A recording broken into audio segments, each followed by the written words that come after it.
This is now. Well, hello everyone. Welcome to Libraries in Response, session 121 in our series that began, in March of 2020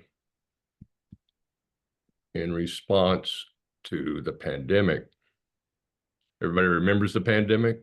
Mm-hmm. It was an earth shaker. We are today, our special guest and our topic is SHLB then now with John Windhausen. And we'll introduce John momentarily here. We are the Gigabit Libraries Network, an open consortium of libraries doing interesting things with technology, we think. And we're hosted and recorded by IFLA, the International Federation of Library Associations and Institutions, based in The Hague. It's a global association of national libraries and national library associations, representing roughly 400,000 public libraries around the world, not to mention a couple of million school libraries. And they're great partners. We've been working on public access with them for years.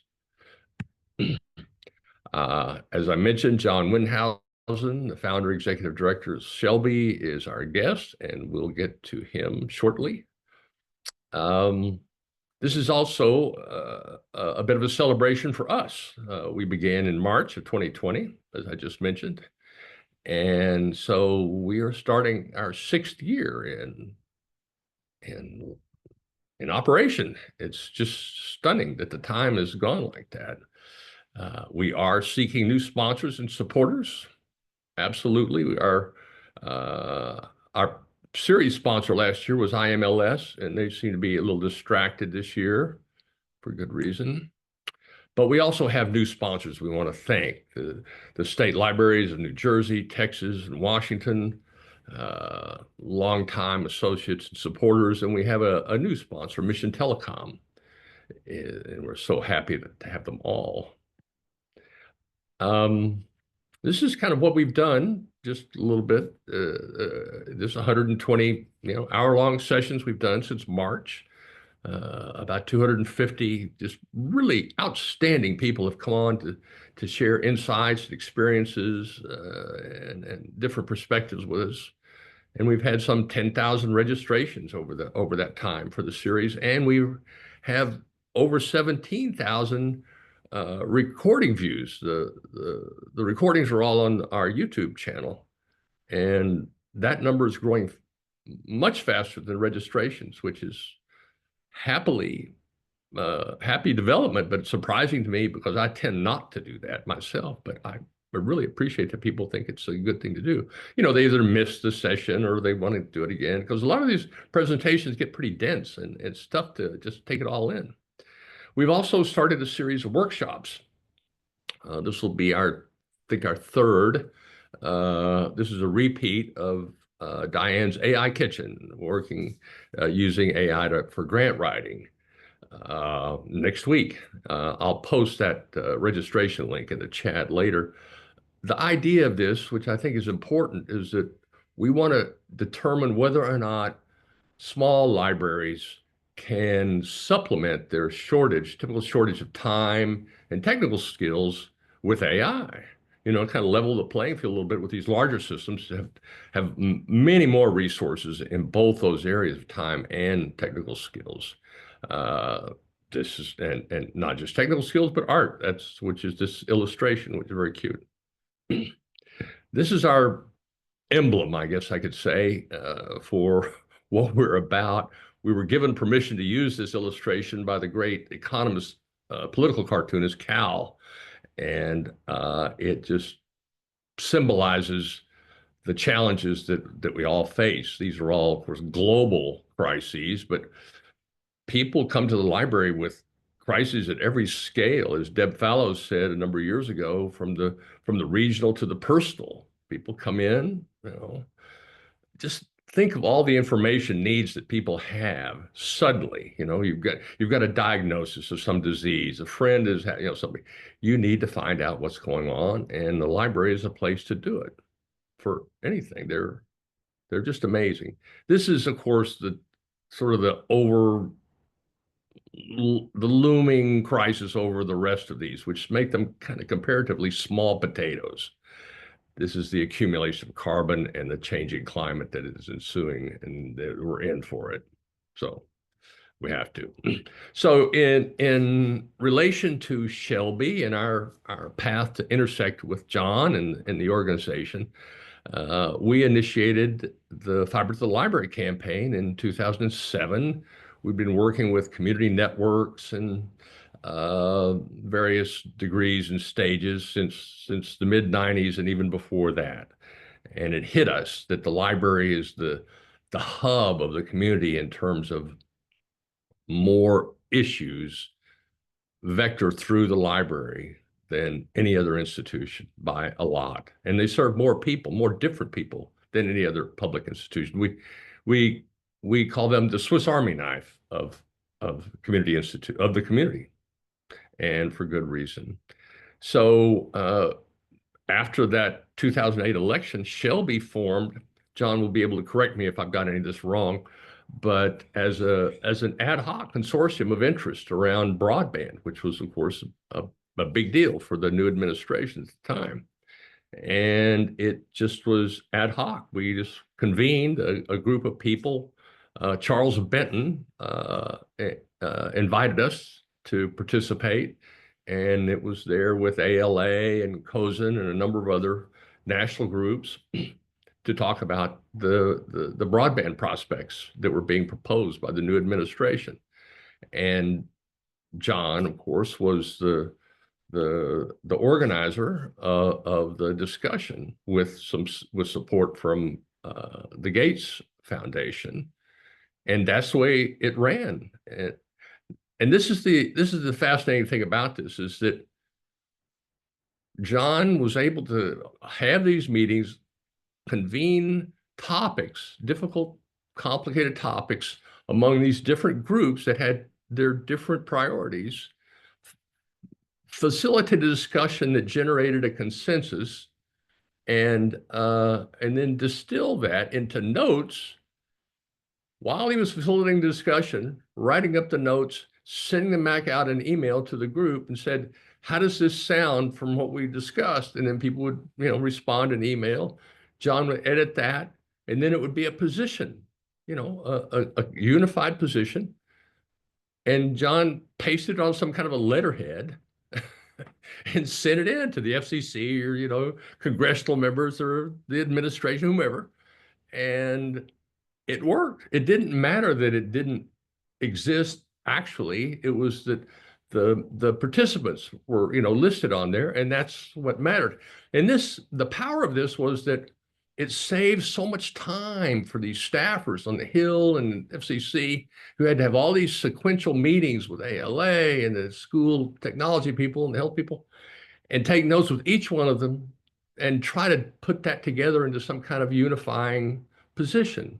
Well, the SHLB secret sauce was to do that in advance and bring it in already pre-unified. So it made John very popular, and has made him very popular on the Hill. The doors are open to him because it's just efficient, and it's been really a joy to witness.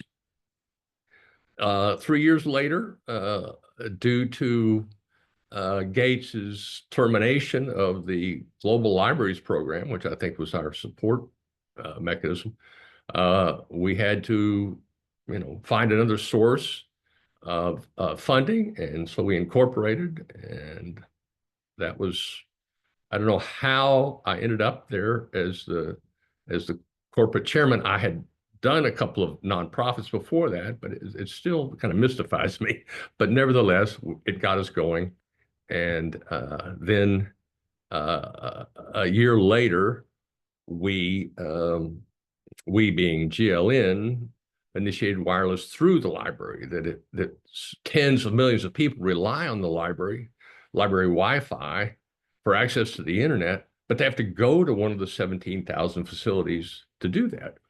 Why not extend that out into neighborhoods where people could access that through something like neighborhood call stations, call boxes, or something like that, that people could use that for, not just for access, I mean, not just for normal internet usage, but in times of emergency, which was a big thrust of this wireless project that we did called Second Nets, which was about both access and resilience. And those two things are really, really important. And as I pointed out, we're in all these challenges, and so resilience has risen up on the priority scale. And it really came into clarity with COVID. And that's when everybody goes, whoa, yeah, we've got to be connected. We're all stuck at home. It just emphasized the value of broadband so powerfully that that everyone now, is demanding it. And this is, I think, a hopeful note is the fact that this is a topic, this is a goal that is shared by almost everybody everywhere. We need broadband, and absolutely. And it's been kind of the goal of a lot of effort by the federal government and private organizations to accomplish that, not the least of which is SHLB through the vehicle of anchor institutions, which can contribute to infrastructure that can connect all the homes, and in times of crisis can connect anyone to get to one of these facilities. So the main barriers to adoption, libraries deal with all of those, not completely, but availability and affordability and usability. Without all those, they're all essential. Without availability, really, the other two are moot questions, but libraries respond to these, and it's unique that they do that.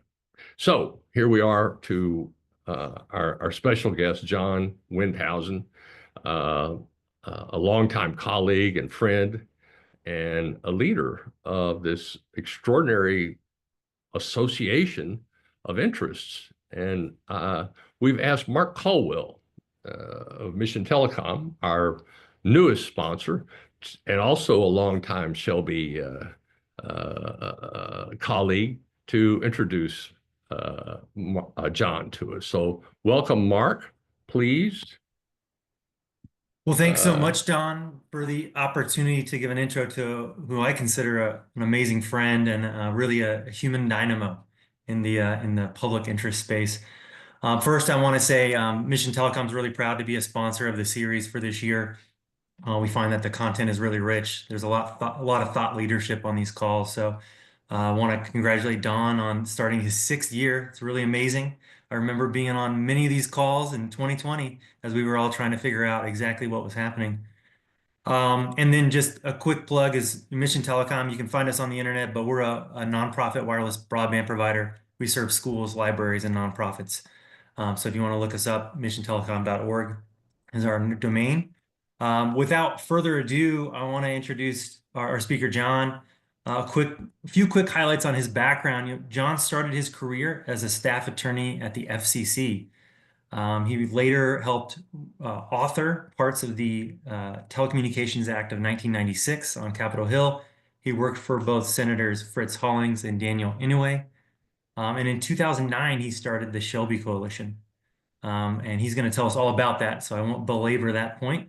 But John currently sits on the board of directors for the National Digital Inclusion Alliance, and he holds a JD from UCLA Law School and a bachelor's in history from Yale University, which was my safety school. No, just kidding, John. But without further ado, let's welcome John Windhausen. Thank you, Mark. Well, thank you, Mark. Thank you, Don. It's a real honor to be invited to join you and just reminisce a bit. It's very flattering, and I really appreciate the opportunity to talk to everybody. I think, Don, you just wanted to make this a conversational kind of fireside chat theme here. So if you like, I could just tell you a little bit about my background and what brought me to starting SHLB, and then we can talk about some of the things that we've accomplished with SHLB and future plans, Please if that do, Sean. works. John, and yeah, how did you come to this career? Well, I think I want to start out by giving a shout out to my parents, Well, that's who were very reasonable. instrumental in shaping my own destiny, if you will. We grew up in a very nice environment in New Hampshire. My dad was a college professor. My mom was a business teacher at high school, and it was very safe. And we weren't rich, but we did well, and we had a nice, quiet environment. But my parents raised me to think that there's a lot of people who aren't so fortunate as we are, and we really ought to try to make the world a better place. And I was also pleased as I reminisce to remember the time in 1976 when Jimmy Carter was campaigning for the presidency, and he came to our house Well, as he was doing the neighborhood circuits, and I got a chance to meet Jimmy Carter with about 50 other people from around the neighborhood who came to hear him speak. And I was very inspired by that. So when I went to college, my parents, even though I could have gone to my dad's college for free, they put up the money to get me through Yale, which I still am indebted to them for doing so, and then went to UCLA Law School. So I had a nice California experience. But while I was there, in my last year, third year of law school, I ran a group called the Public Interest Law Foundation.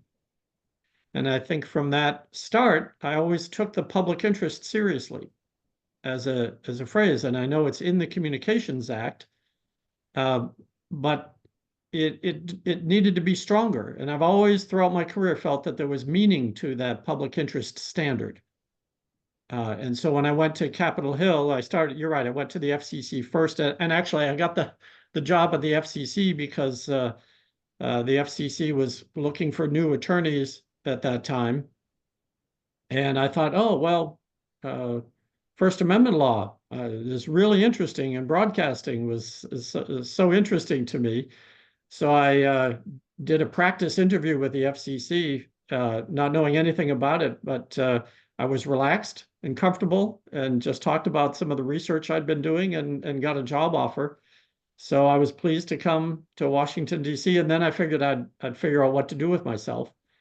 It got placed in the Common Carrier Bureau at the FCC, which was very different from anything related to broadcasting and First Amendment, but it had to do with the breakup of AT&T, and started to realize that, hey, this is a kind of a monumental experience here that I'm in the middle of, and the FCC is trying to figure out how to make this work. Of course, Judge Green in the courts had ordered the breakup of AT&T, and the FCC was now kind of scrambling to figure out how it could introduce competition in the long distance market. But after a couple of years of working in the Reagan era FCC, I realized, I'm not sure my thoughts are in line with the Republican administration here. And fortunately, in that election of 1986, the Democrats took over the Senate. There were new openings for Senate staff. I threw in my name in the hat and was lucky to get a job with the Senate Commerce Committee, as Mark said, working for Senator Hollings and Senator Inouye, two very different personalities, but who had very similar views on communications policy. And so I had a very enjoyable career. 9 years I spent on Capitol Hill, and culminating in the passage of that 1996 Telecom Act. And we had a big role in making sure that the 96 Act included the public interest standard. And we told the FCC that they could only approve these applications for companies to get into the long distance market if it was in the public interest. And there was a lot of pushback from the industry about that. Well, what does that mean? That's gives too much freedom and to the FCC to make up different ideas. But nonetheless, we held firm and succeeded in getting that public interest language into the final version of the bill because, we weren't able to foresee everything, all the changes, and we wanted to give the FCC that authority to serve the consumers and make sure that whatever decisions were made were going to benefit the whole country and not just the companies involved. So I had that great experience, left the Hill in 1996 after the bill passed, worked for a trade association for a while, then was doing my own consulting work. And part of my consulting was for some friends who were on the call. So Jen Leisure at the Quilt was one of my clients at the time, and also the American Library Association. So I was very pleased to do this consulting work. And then I got a call from the Gates Foundation, and who said, hey, Congress just passed this enormous $4 billion broadband program called the BTOP program. And we're interested in putting a coalition together to support this new BTOP program. Would you be interested? I said, sure. A month later, I was giving a talk in downtown DC, and a guy from Microsoft came up to me afterwards and said, hey, John, we're interested in putting a coalition together to support this BTOP program. I said, really? Do you know the guys from the Gates Foundation? They were just talking to me about the same thing. No, who was that? Who did you talk to? So I literally had to introduce the Gates person to the Microsoft person, even though they lived practically down the street from each other in Seattle. They had both found my name, and we worked together to form this ad hoc coalition, Don, just as you said, to try to help that BTOP program succeed. Now, to be really honest with you, a lot of the organizations that joined our ad hoc coalition at the beginning, they were looking for the money. And they wanted to know, have insight and access to how the rules were going to shake out at NTIA to administer that funding.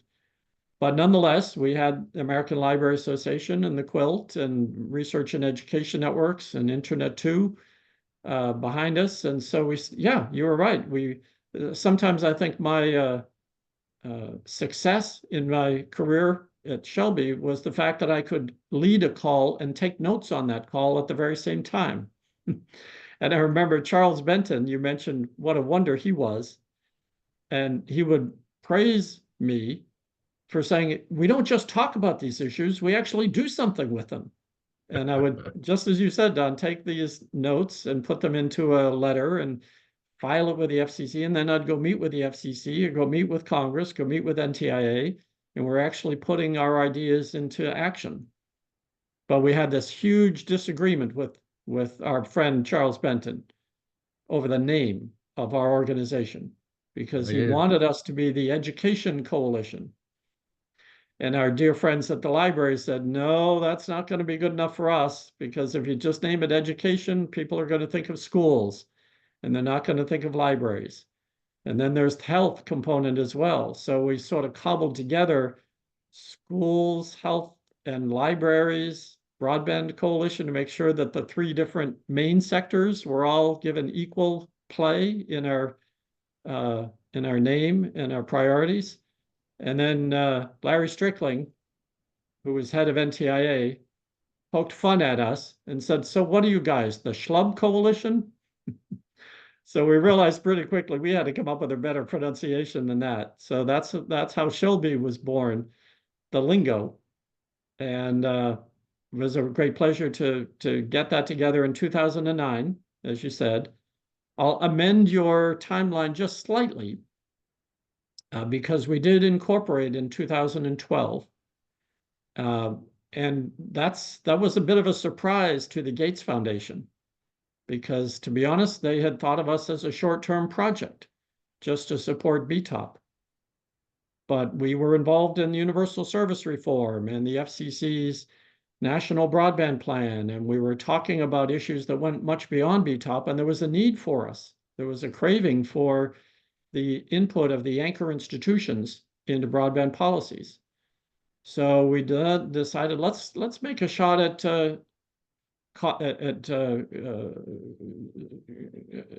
forming this organization as a nonprofit, 501c3, and incorporated, and we did. And then the Gates Foundation said, oh, all right, so instead of paying you as a consultant, we'll make a grant to the SHLB Coalition now that you're incorporated. So the Gates Foundation actually kept supporting us through grants through 2018. And they gave us plenty of notice and said, but we're shutting down our libraries division. That's the last grant you're going to get from us. They told us that in 2015. So that gave us 3 years to make the transition off of the Gates funding and into a membership model. And thank God we did that, because there were a lot of benefits of being a membership organization. And the biggest one being we get input from all the members about what's happening.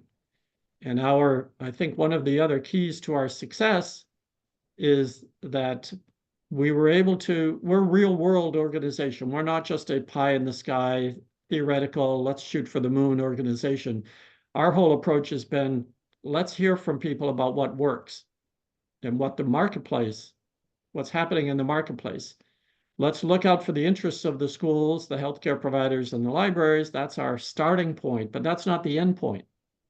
We want to think broadly about the purpose of anchor institutions, not just getting broadband to their buildings, but how they serve the community. And let's invite the industry to work with us. So we always, from the get-go, had a mission statement that emphasized the public interest value of anchor institutions in broadband. And then we would decide what issues we wanted to take, what positions we wanted to take, and then we would invite private sector companies who shared that position to join us. So I know some of our friends have criticized SHLB for having private sector companies as a part of our membership from the get-go, but it was always not, we didn't take our positions because the private sector told us to. We took our positions first, and then those private sector companies that also endorsed that position were welcome to join us as well. So if it helped them benefit in the marketplace, that was fine, as long as we started with a public interest notion of what was good for America. And I think that's led a good part of our success. I'll pause there and see if that was answered your call. That's a great background. Great background. And one of the points that I think we skipped over was how these conversations, these initial conversations about positions on the different subjects were, not all the same, but that the process of resolving that, at least finding consensus among the participants who are not just the larger entities, ALA and the Quilt and so forth, but it was like anybody. There were, individual small libraries or small school districts that were involved in that, and they had ideas, and they were able to speak, as freely as anybody, and they were considered. So that if we didn't have consensus, this is the way we started, as I recall. If there wasn't a consensus, we just didn't take a position on it, and that was just astounding. It's so difficult to make decisions that way, rather than, okay, we're gonna have a vote, and it has to be 2/3, something like that. This was like everybody had to agree about it, and we were able to find those in common, and the ones that we couldn't, we left those aside for later. The other point about BTOP as being sort of the driving force was the other contribution I remember very well that SHLB made, and that was that BTOP started out with the idea that they were going to use this $4 billion, they were going to fund, a dozen last mile solutions, and we're going to pick some communities and we're going to wire them from stem to stern, and that was going to be the demonstrations of how to do it. And the problem with that we saw was that, one, you won't know anything for 5 years. And after that, you'll only know how it worked in those places because communities are all different. And instead, we said you could do 10 times as many projects if you connected the anchor institutions and let those be reflective of the community's priorities and guide the further deployment of last mile. So focus on middle mile first, anchor institutions first, and then and develop off of that to start reaching the wider communities. And I always thought it was a tremendous success. It got a lot of grief, but what in Washington doesn't? But I thought BTOP was a great success, and a great success of Shelby to influence that change at NTIA, because they had thought of the standard way to do it. And also this point about input and output.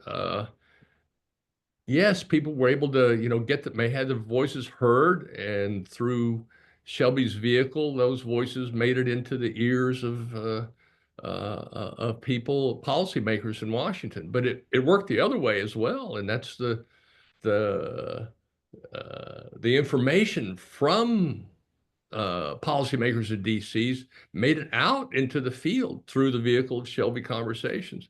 I thought that was another really valuable part about it. So it was just such an interesting beginning. Maybe we could, since we are trying to do this more conversationally, we could open this up for comments. A lot of people have been with us. Jen is here, Jen Leisure, one of the early people. I also want to make one other point, that the founding, besides me being somehow the first chairman of the corporation, the second chairman of the corporation was Jenny Stapp, the state librarian from Montana, and the third chairman was Crosby Kemper, the Kansas City librarian, and then Cindy Aiden is here, and she was, I think, the fifth chairman. So there's a lot of library juice in that. I'm not a librarian, but I'm a library person, so I get to associate with them. And so I always was proud of that libraries drove a lot of the collaboration and the cooperative spirit of Shelby from the beginning. And I just wanted to shout that out if I could.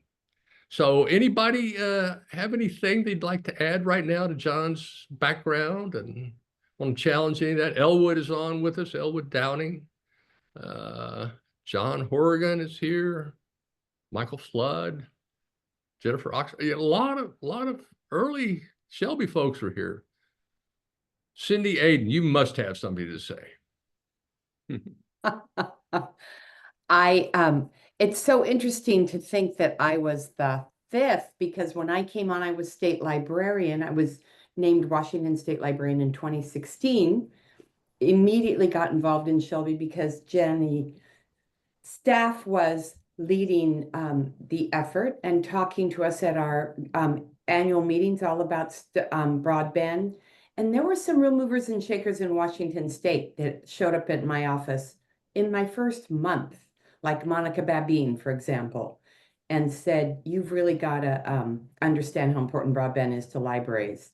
And I think it is one of the things that's so great about Shelby is that it has given libraries a way to get into this space and understand it and have others to help support them. It's given us a real voice, and it's given us great collaborating partners with the schools and healthcare. It's been hugely important. And one of the best things that John has done is he, thinking about your note-taking, John, I just think that one of the things you do so well is present publicly. When you're coming to see us in just a couple of weeks out here in Washington, one last time to talk to the higher ed network, but we all appreciate how you lay things out and make it clear what's going on in Washington and talk about policy and make it all so accessible so that we can all really understand how to participate. So it has been a great honor to be part of the organization and to get to lead it with you for a while.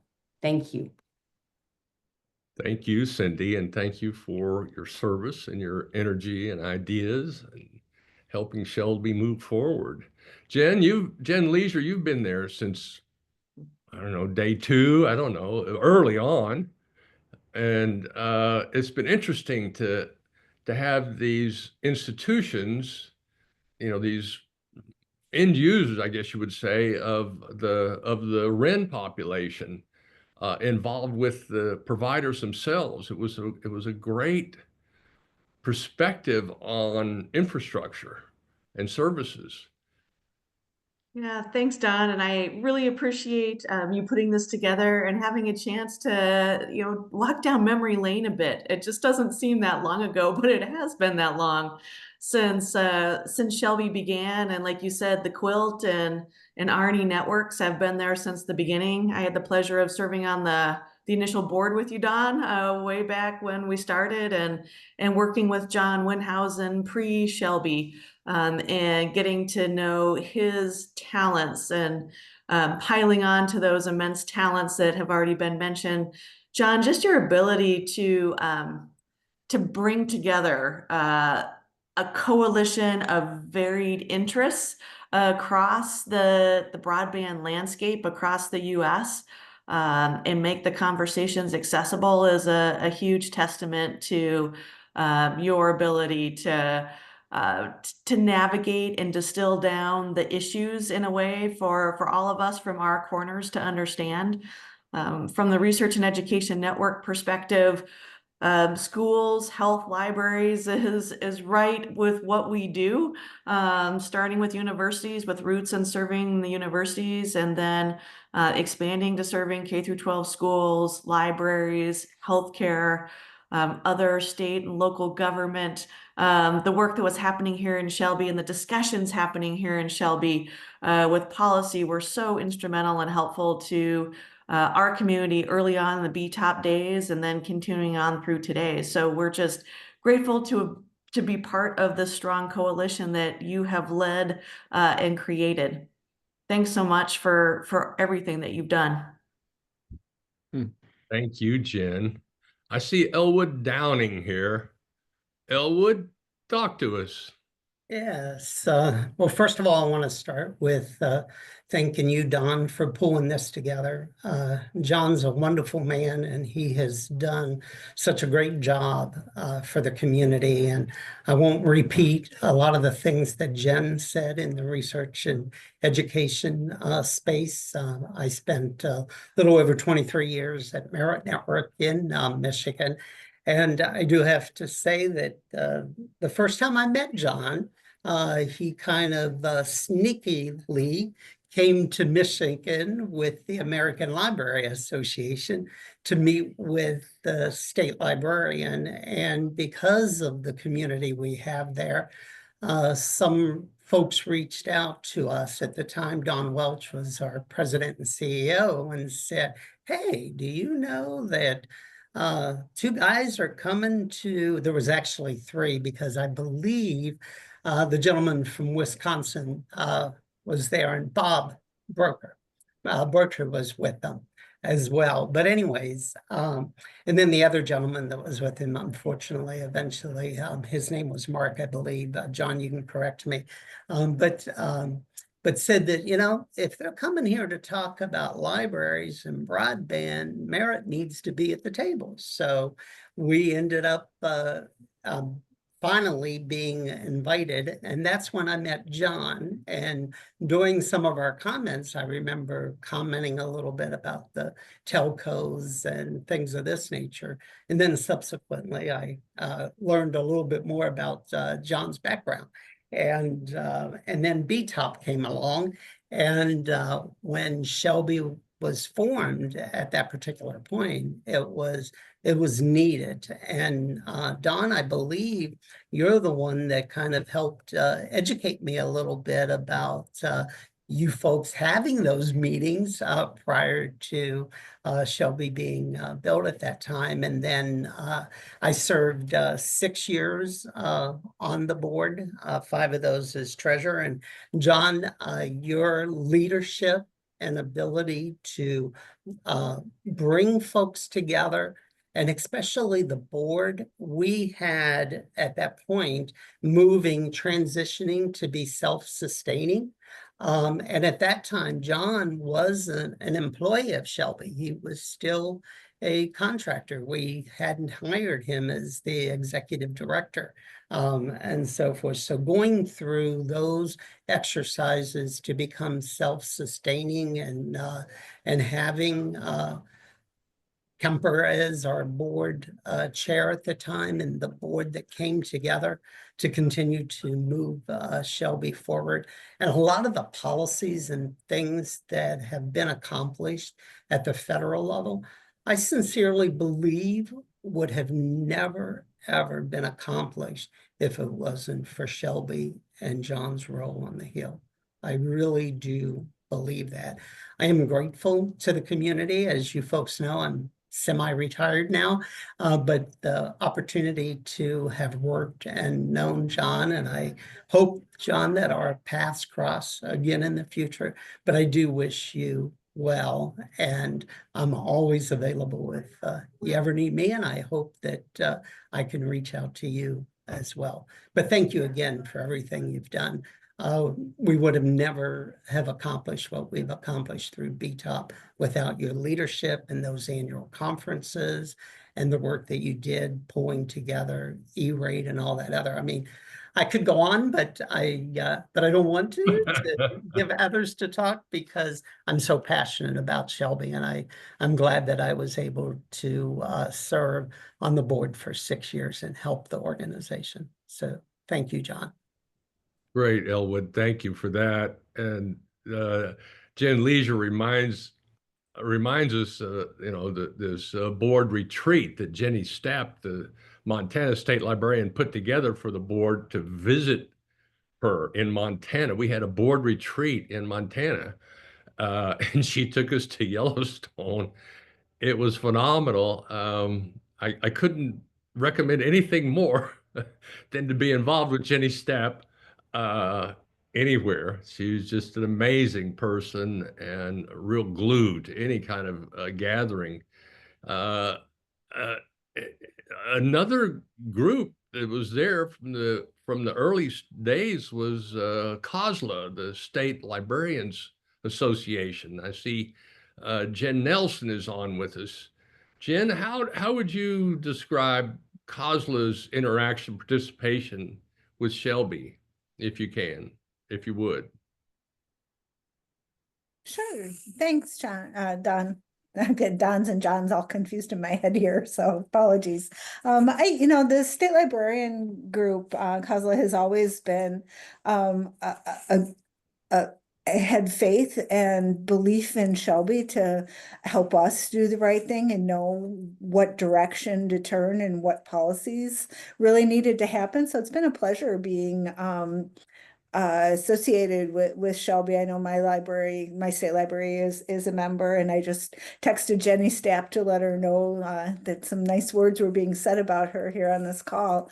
I think John Windhausen, I remember back in 2009 when I was working as a librarian, and the BTOP came available, and the library I was working at would not apply. And I remember being so crushed by that, but kept on following your work over the years. And I'm pleased to say that now, in a completely different situation, my library is able to be part of the digital equity capacity work that our state is doing. So for me personally, we've come full circle, and I attribute that in large part to the role that Shelby played in helping to publicize and acknowledge the role that libraries and librarians play. So thank you.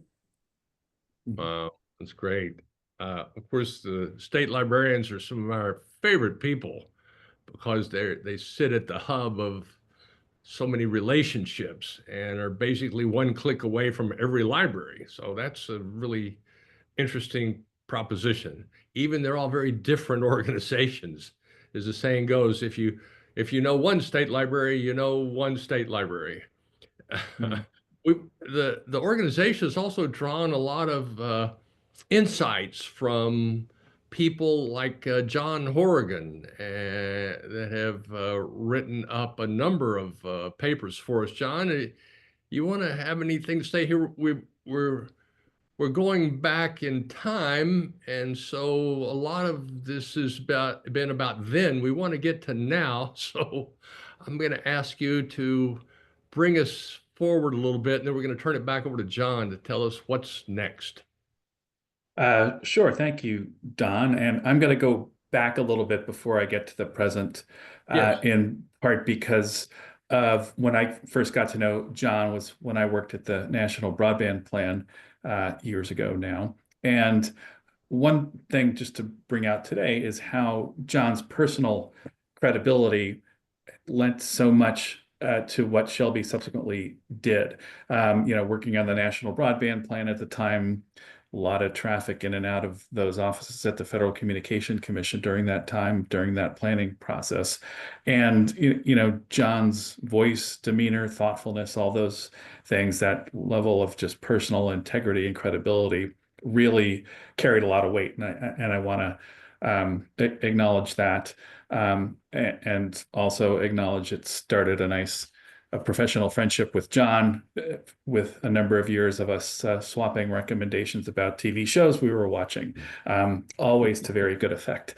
But what I think, what the work John and SHLB have done is to highlight to policymakers that not all broadband issues begin and end with deployment. You have to look at the people involved with getting usable internet to individuals, and the policy challenge in these days, the people who have a difficult time affording it. At the Benton Institute, where I'm currently affiliated, we have new work out called the Human Infrastructure of Broadband. And, what SHLB has done is to help highlight that as it relates to the work that libraries do. And specifically, I think the whole notion of digital navigators and digital navigation is one, very important to connecting people who don't know how to use the internet and want to learn and need to learn. But it's not possible without libraries. And so the work that SHLB has done in keeping this in the forefront of policymakers' minds is important. And, right now we're in a policy environment where probably some of these themes are looked on with not as much warmth as it has been in the recent past, but it hasn't gone away and won't go away, in part in terms of how policymakers think of these issues, because of the work that SHLB has done to make this an important and bipartisan issue in terms of thinking about the people behind the whole broadband deployment and adoption issue. So, SHLB's been, foundational to making all that work. And so this is a great time to remind ourselves of that and give thanks to John. Couldn't say it better, John. And thank you for reminding us of the National Broadband Plan. I mean, that was a moment of a lot of intense discussion and thought and planning, and it really turned the corner, I think, on what had just been a kind of a floundering national project to deliver connectivity to the country. And so it was really a moment. Let's see who. So, John, if I could, it's time to jump back in. Turn it back to you, John Windhausen, and go, okay, that's SHLB then. What's SHLB now?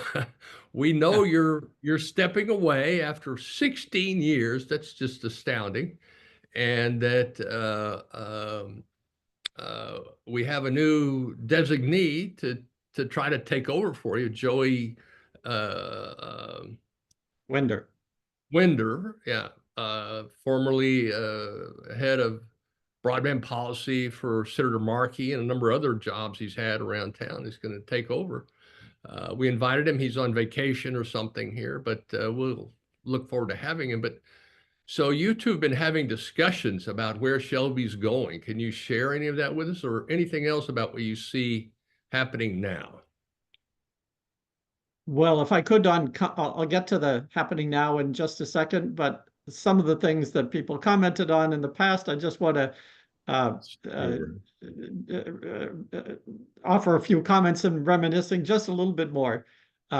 So I do want to first, Don, I should have acknowledged you as our founding chairman of SHLB, and you and I collaborated in putting this idea together right from the get-go. And I really want to express my appreciation to you, because SHLB wouldn't exist without you and your work with me, and we really launched this together. So I really want to applaud you for having that vision, and you've been a great partner. I also want to shout out also to a couple of other chairs of the board. So Eric Brown, when he was head of the California Telehealth Network, was a SHLB chairman, and also Rochelle Chong in California was a very able chairwoman for a couple of years, and that's been great. And it's so wonderful to see new people coming and wanting to be on the SHLB board. And that alone is a kind of a testament to, I think, the progress we've made. I also want to remember what Elwood referred to when I sneakily came to Lansing, Michigan, all those years ago.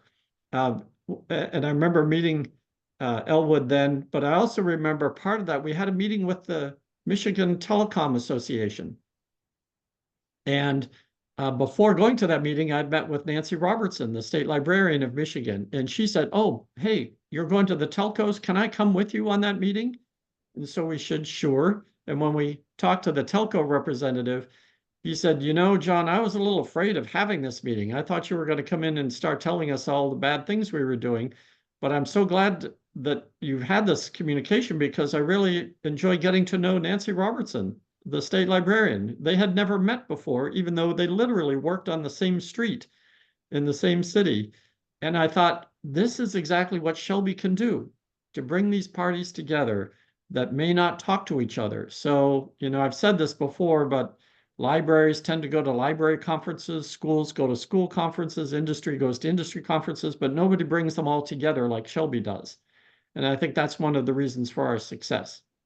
So having said that, you've asked me to talk about the future, and I do want to say that we've had some amazing victories over the last few years. We got anchor institutions included in the BEAD program, the big $42.5 billion program passed in the Infrastructure Investment and Jobs Act. And so now anchor institutions should be getting gigabit level of service for their broadband connections, or perhaps multi-gigabit in the future, because, you know, when that program eventually does get the funding to flow, I know it's been a little delayed, which is unfortunate, but that is going to happen at some point. And I think that's a big, you know, I don't think that would have happened without SHLB. In addition, the FCC adopted 3 initiatives over the last couple of years that we have been working on for quite some time. We got Wi-Fi on school buses approved for the E-rate program. We got cybersecurity pilot program going, and we have this hotspot lending decision by the FCC last July. And those are 3 significant decisions that all reflect our philosophy of to and through. We want to build broadband not just to the building, but through the building to reach the broader community. And I think that's been a key part of our mission. And I'll just slightly tweak some of your earlier comments, Don. Not everybody always agrees with SHLB, even SHLB members. I'd say probably no SHLB member agrees with everything that we do. But what they do appreciate is the opportunity to be heard. And we have these conversations and regular calls so that people can contribute their thoughts, and we hash it out. We try to achieve consensus, but even if we don't, if we think something is important to our mission, then we go forward and advocate for it anyway, because that's how we have that credibility. So a lot of what we have in store for the future is to continue this momentum, if you will, and let's not backslide.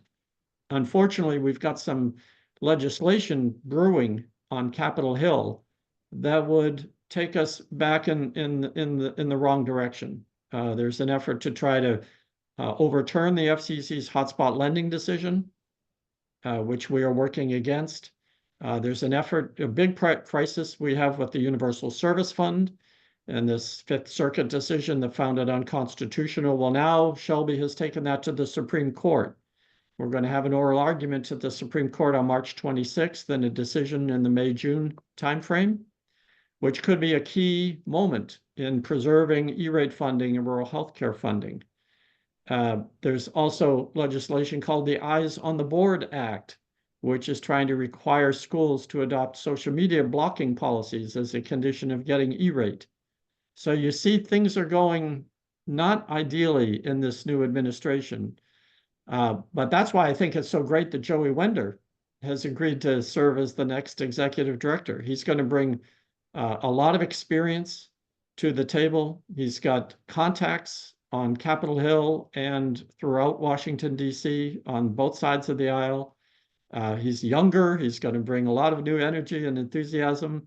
So I'm really looking forward to his taking over. And he'll be starting on Monday, just a few days from now, as the new executive director. I'll be staying on for a month or so, so we'll have some overlap. It's time to work together.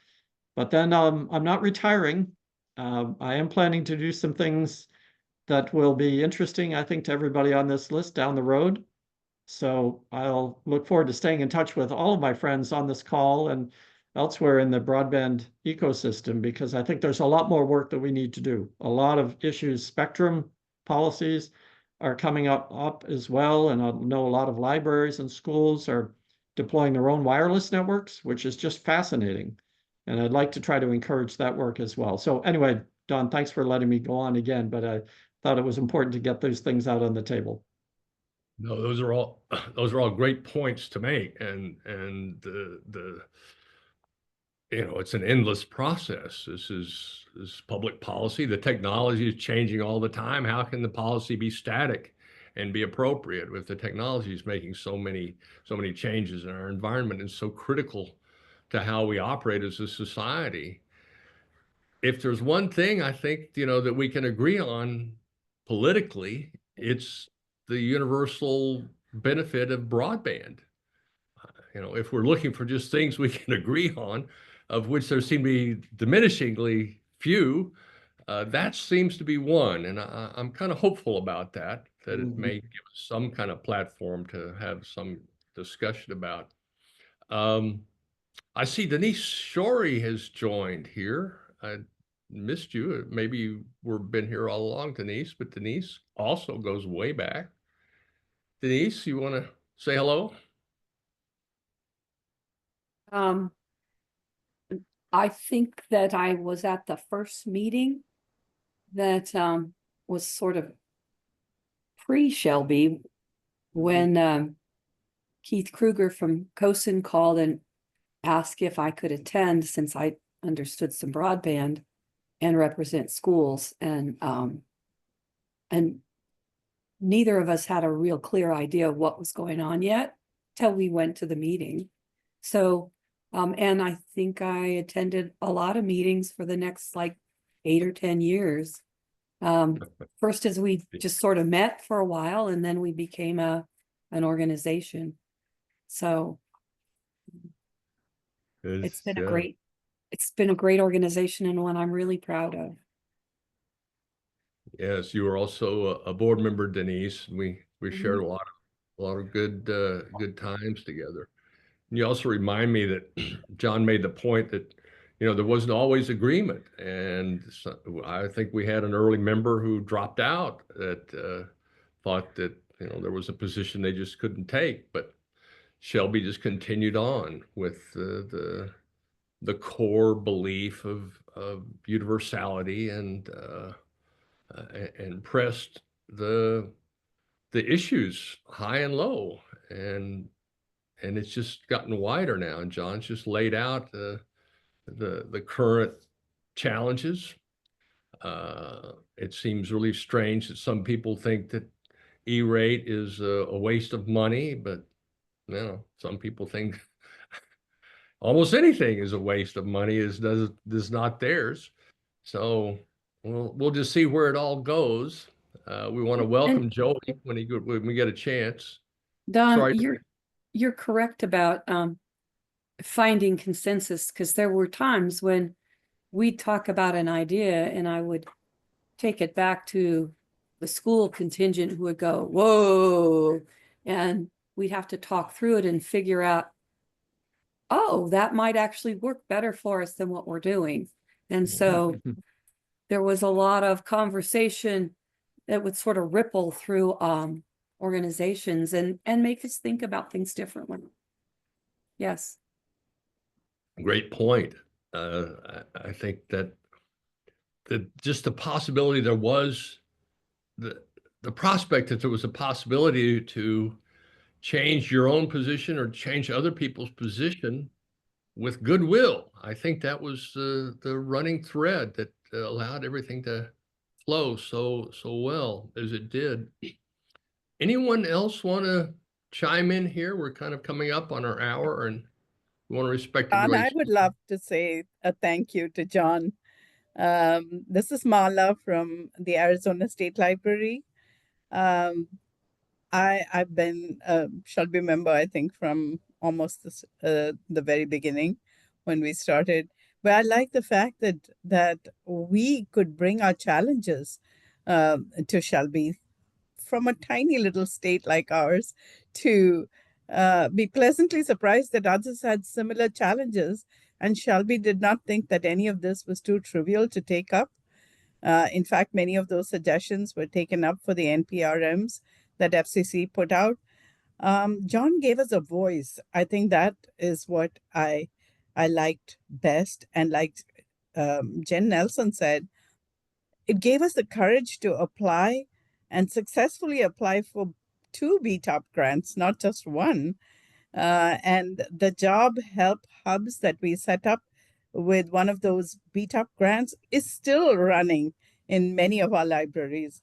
And when SHLB started the AnchorNets, I attended all of them, and I've made some of the best professional connections and friends through AnchorNets, and I'm grateful to you, John. You made my life richer professionally, and I'm grateful to you for paying attention to libraries and getting libraries to the table. You know, I've worked in libraries. This is my 50th year working in libraries. And I think I've enjoyed every one of them, but what I've enjoyed most was working with SHLB through these last 20 years. Thank you, John. And thank you, Don, for giving me an opportunity to say this to John. Thank you, Mala. Thank you, Mala.